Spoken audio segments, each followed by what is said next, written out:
Leagues cover करने में हमें इतना टाइम लगेगा। And because corporate cricketers involve होता है तो हम कोशिश करते हैं अपने ट्रायल्स सैटरडेज एंड संडेज़ को ही रखें।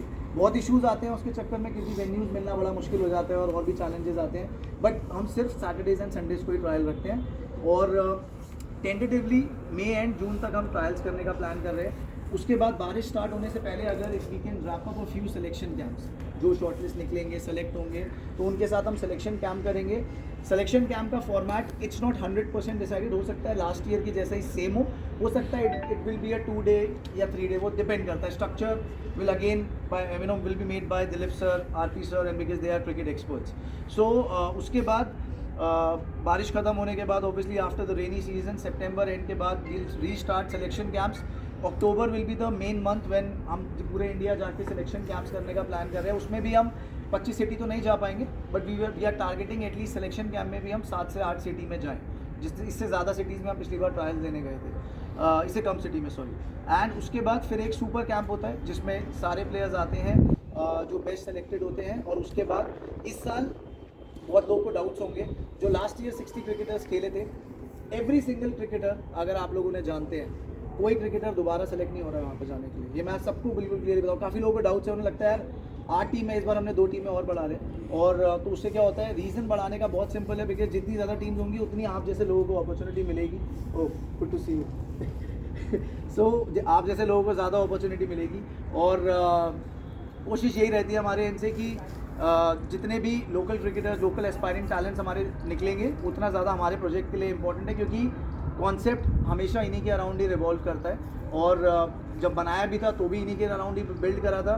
इंटरनेशनल प्लेयर्स मेजरली जो काम आते हैं ऑब्वियसली वो मार्केट करने के काम आते हैं, और साथ में उनके साथ खेलने का जो एक सपना पूरा होता है वो एक डिफरेंट फीलिंग रहती है। और I don't know how many of you know this that हमने जो 10 मैच डेज करे थे, 10 मैच डेज हुए थे, 18 T20 मैचेस हुए थे, we got a viewership of 1.6 crore in 10 match days, which is one of the highest in the country. अगर बात करी जाए with the biggest cricket leagues in the country, not obviously IPL is way high, but if you'll compare with other state leagues in the country, जो state leagues हो रही हैं या कैसे compare करेंगे, तो 16 million on 10 match days is a very good number. So that is only because of people like you, because सब हम ही लोग देख रहे थे, हम ही लोगों को था कि जो भी देख रहा था उसको लग रहा था यार ये मैं भी खेल सकता हूँ। This is what the concept is all about.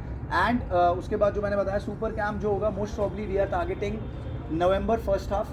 जो प्लेयर्स वहाँ से सुपर कैंप से सेलेक्ट होंगे they will go in the auction with the international cricketers. And then इस बार लास्ट ईयर ड्राफ्ट हुआ था, इस बार हो सकता है थोड़ा और स्ट्रक्चर्ड होगा, और जो कहीं ना कहीं हमसे गलतियाँ हुई होंगी या फिर कहीं हमें लगा होगा इसे बेटर करा जा सकता है, we all learn. And I am 100% sure जब हम लास्ट ईयर कर रहे थे ये बिल्डअप, तो किसी को भी एक्सपेक्टेड नहीं था कि इस स्केल पे होगा event. When it comes to broadcasting, चाहे वो ब्रॉडकास्टिंग की बात कर लीजिए, चाहे आप प्लेयर्स की बात कर लीजिए, तो हमने कोशिश यही करी अपने एंड से कि अच्छे से अच्छे प्लेयर्स को लाया जाए। क्रिकेट पे सबसे ज़्यादा फोकस है यहाँ पर लीग के अंदर, बिकॉज क्रिकेटर्स खुद इन्वॉल्व हैं and they are not the brand ambassadors, they are the owners of the league. तो क्रिकेट पे प्राइमरी फोकस रहेगा हमेशा, बाकी चीज़ें एड ऑन रहने वाली है। हमारा अभी भी फोकस ये है सीज़न 2 के अंदर क्रिकेट जितना अच्छी क्वालिटी का होगा। बहुत सारे मूवमेंट्स थे, एक हमारा लेफ्ट आर्म बॉलर था शिवम, अगर आपने किसी ने देखा हो तो, एक सुरेश रैना को बाउंसर कराई थी, वो reel is almost 10 million right now. It was the best, one of the best movements for us.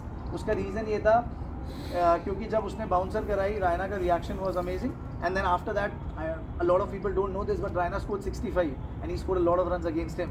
तो बट उसके लिए वो एक मूवमेंट हो गया। Similarly a lot of cricketers जिनके लिए बहुत लोगों को अगर किसी को डाउट्स हो, नो एज ग्रुप, कोई एज ग्रुप नहीं है when it comes to higher side. 49 हम रखते हैं, 1-2 ईयर चल सकता है, मैनेजेबल है।